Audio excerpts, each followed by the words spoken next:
నేను ఈ రోజున దీన్ని ఆధారం చేసుకొని ఒకటే చెప్తా ఉన్నాను.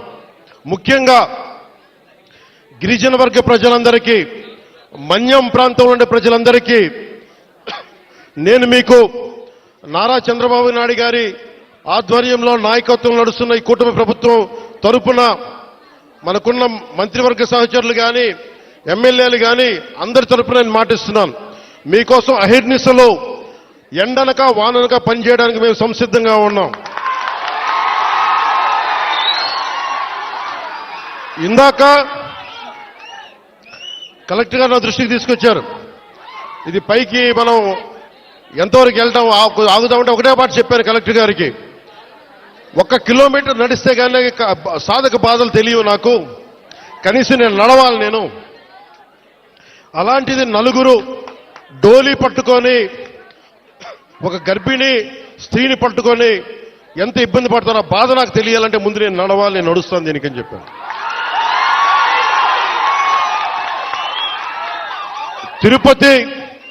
తిరుమల వెంకటేశ్వర స్వామికి నేను కొండెక్కా. ఆయన్ని ఒకటే కోరుకున్నా, నన్ను కష్టాలు తీర్చమని, ప్రజల కష్టాలు తీర్చమని నేను ఆయన కోరి కొండెక్కాను. ఈ రోజున నేను మన కొండెక్కా, మన కష్టాలు తీర్చమని.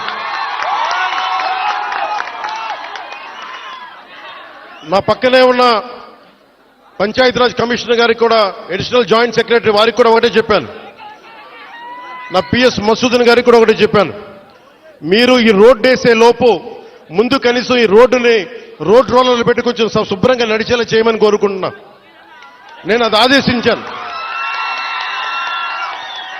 ఎందుకంటే టెండర్ కాల్ ఫర్ చేసి రోడ్డు వేయడానికి కొన్ని నెలల సమయం తీసుకుంటుంది కాబట్టి ఈ లోపునే మీరు అవసరమైతే మీరు కొంత మనరేగా నిధుల్ని మళ్ళీ దానికై వెచ్చించి కనీసం మెయిన్ రోడ్డు వచ్చేలా 9 కిలోమీటర్ల బీటీ రోడ్డు వచ్చే లోపు మట్టి రోడ్డుని, బలమైన మట్టి రోడ్డు వేయమని చెప్తా ఉన్నాను. ఇది ఇంకా ఈరోజు తుఫాన్ అయితే ఉంది కానీ రోజు ఇప్పుడు శీతాకాలం కాబట్టి అందుకని రోడ్డు వేయమని మరి చెప్పాను. దాన్ని కూడా నేనే దగ్గరుండి ఉప ముఖ్యమంత్రి పేషి నుంచి నేనే దీన్ని పర్యవేక్షిస్తాను.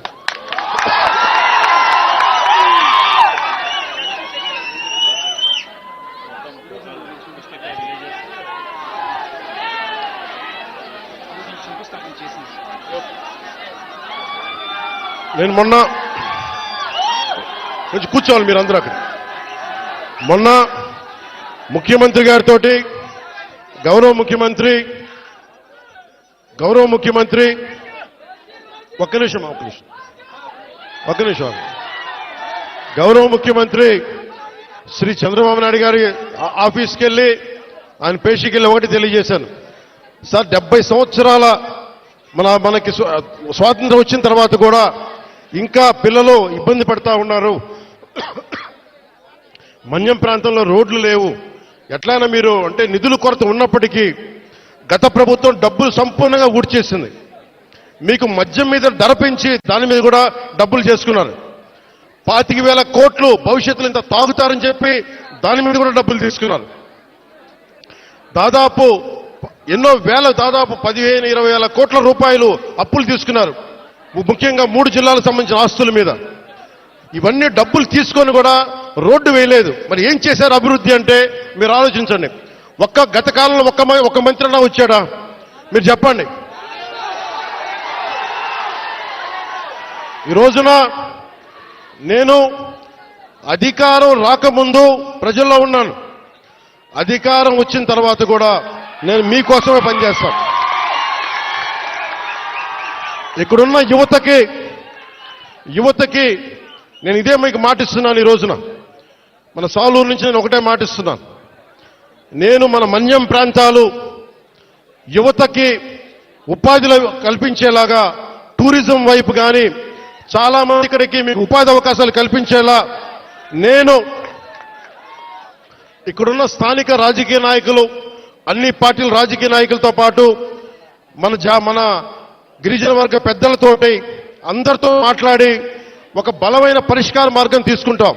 అందుకే నేను ప్రతి 2 నెలలకు ఒకసారి 3 రోజుల పర్యటన పెట్టుకుంటాను మన జిల్లాలో.